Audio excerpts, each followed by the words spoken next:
An attorney can never and should never guarantee a result. It's unethical.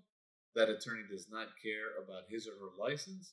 And if you think about it, it makes no sense. Quick story. I got a call this week. Very desperate woman had spoken to 3 or 4 other attorneys on the phone. And they were charging her an insane amount of money. So I asked her, well, do you know what you're charged with? And she had a vague idea. She didn't even know like the crime specifically. It was a white collar crime. It was an embezzlement type crime. She didn't know the name of it, and she didn't know the degree. She didn't know if it was a first degree, second degree, third degree, or fourth degree felony. So I asked her, well, how are they able to quote you a fee if they don't know the degree and they don't know the type of charge? She said, I don't know, but something made me not trust them. I said, like what?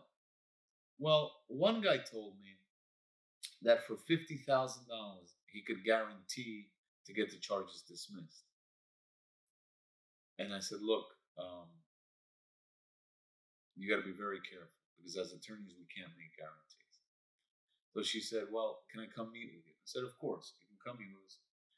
She comes in, she brings her paperwork, she explains the whole situation. She tells us all about herself. She has a fascinating life. Very good person. She was under a lot of pressure, a lot of stress, and she exercised very bad judgment. So she asked us a lot of questions. We answered all of her questions. We asked her if the explanations were clear, and sometimes they were, sometimes they weren't. That's fine. We went over it again. So I said, look, instead of talking about results, okay, I'm going to talk to you about the process, the way we work. I don't have the evidence against you, but these are very serious charges. You do have a clean record. This is your first arrest. You may be eligible for PTI if you are facing like a third or a fourth degree felony. But the paperwork indicates that you're facing a second degree felony. You're automatically ineligible. But I told her, let's wait for the evidence. And in the meantime, I need you to get me some evidence. Okay, so we're waiting for the government's evidence. And now I'm asking for the client's evidence. So she said, I feel very comfortable with you.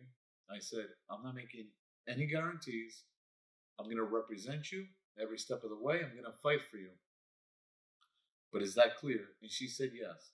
Now, we charged her way below $50,000, okay?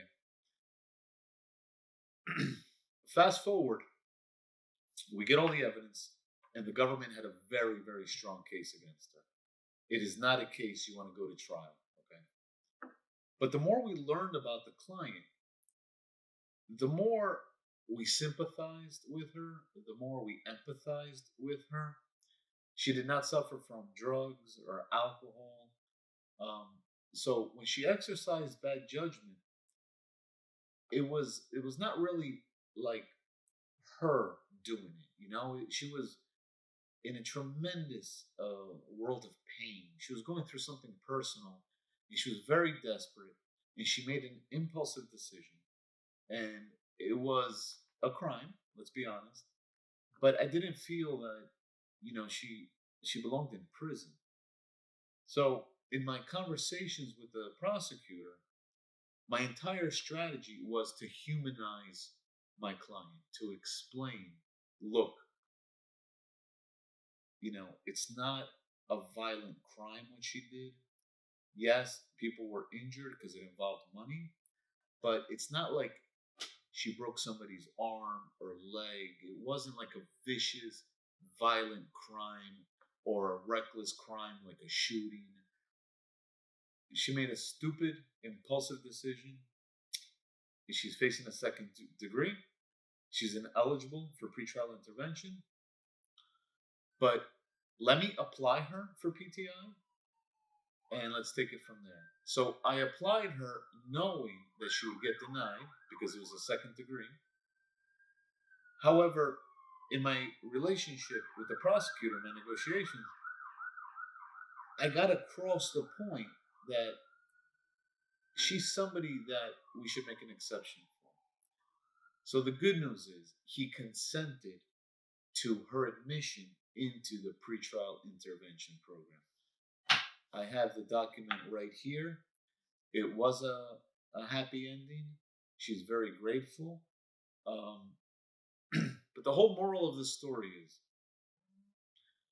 what you always want to look for in the attorney that represents you is an understanding of that attorney's approach. What's the process going to be? How does your attorney present him or herself? How does your attorney carry him or herself? Does your attorney take an interest in your life story?